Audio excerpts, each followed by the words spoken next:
Okay, part 2 of labor and delivery. So I called my midwife, Melanie, and I knew they had forewarned me when we took the birth class. They said if you call Melanie and she can hear a smile in your voice, then she's gonna say you're not ready to come to the birth center.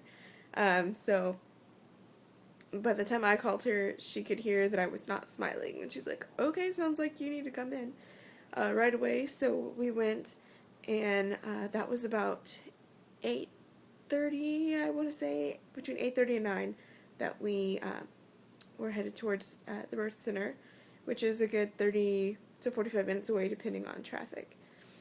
Uh-oh, nose is itching. Excuse me. So we're heading towards the birth center, and contractions are picking up like 2 and 3 minutes apart. And so my husband's like, "Okay, I'm stepping on it," which I'm not really sure why they picked up that quickly. If it was just like excitement or like a really bumpy car ride, I don't know. So we get to the birth center, and I'm like hobbling along, and the midwife checks me, and she said that I was almost 100% effaced and 4 centimeters dilated. So that was, what I wanted to hear, because I knew if I was anything under 4 centimeters, they would say that I came to the birth center too soon or something like that. So that was good, good progress. I could definitely feel like the full force of labor by then. So, and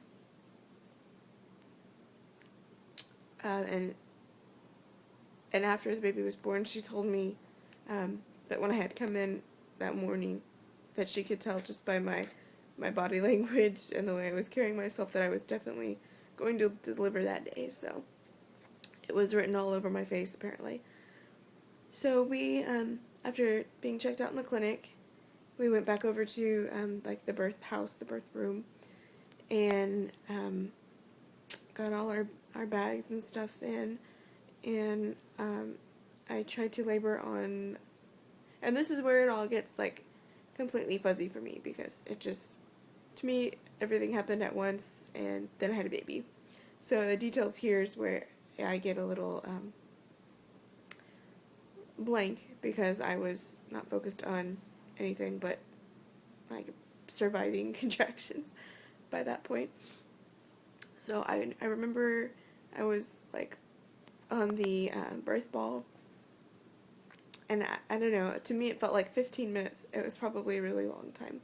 I remember trying to listen to, I put all this effort and work into this birth playlist, and that was like the most annoying thing ever. I did not want to be holding my iPod or having these like strings hanging from me, so I ended up like putting that away and just turning on some of the nature sounds music that they had at the birth center. So I remember that. I remember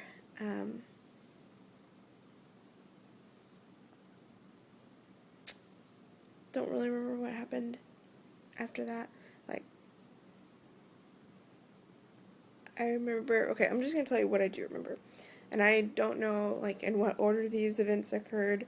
I don't know how long I was in each position, but I'll just tell you the different positions I labored in.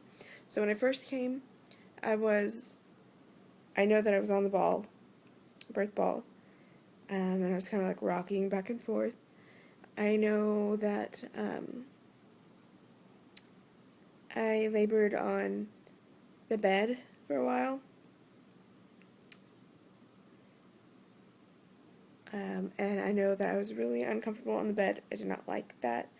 I was laying on my side. And I remember like contractions being so intense. I remember, and this must have been later, like when I was in transition, because I threw up at home before we made it to the birth center, and then I threw up again when I was laying on the bed, like a lot. And I just remember saying, "Mom, Mom," I'm just calling out for my mom, who was standing right there, just like, "I'm here." But I had this continuous contraction. I guess that must have been transition because, like, I didn't have a break, and it felt like 2 hours where I just had this one big, long contraction. Well, like, it would intensify and then lessen, but it would never go away completely, so it's like never having a break for like 2 hours. So I just remember that. I remember laboring on the toilet, and I remember being really comfortable there and getting an urge to push. And that was a really good spot for me to labor. I remember they checked me, and I was like at 6 centimeters, almost 7, and then they checked me, and then I was like fully dilated, but there was like this one little lip of my cervix that was not like where it needed to be. So they had me doing different things, and then I actually regressed and went back to like an 8, which was so discouraging. I was laboring in the water on my back, and I remember my mom being on one side and Trish, my midwife, being on the other side, and then Alex being up by my head, and Trish and my mom were holding my hands and putting counter pressure on my hips, and Alex was just talking to me and had a cold washcloth on my forehead, and they were praying for me, and I had made these scripture cards for my birth, and so they were using those, my mom mainly to read the scripture aloud and then pray a prayer to go along with that scripture, and that was such a beautiful thing. It was awesome. I really needed that encouragement. I was praying out loud during my labor. It really helped to calm me down and just keep things in perspective. One verse that kept coming to me was that, or two, where I can do all things through Messiah who strengthens me, and the Lord is my strength and my song, and He has become my salvation. And that was 2 verses that just really motivated me and encouraged me during the course of my labor and delivery. So I was in the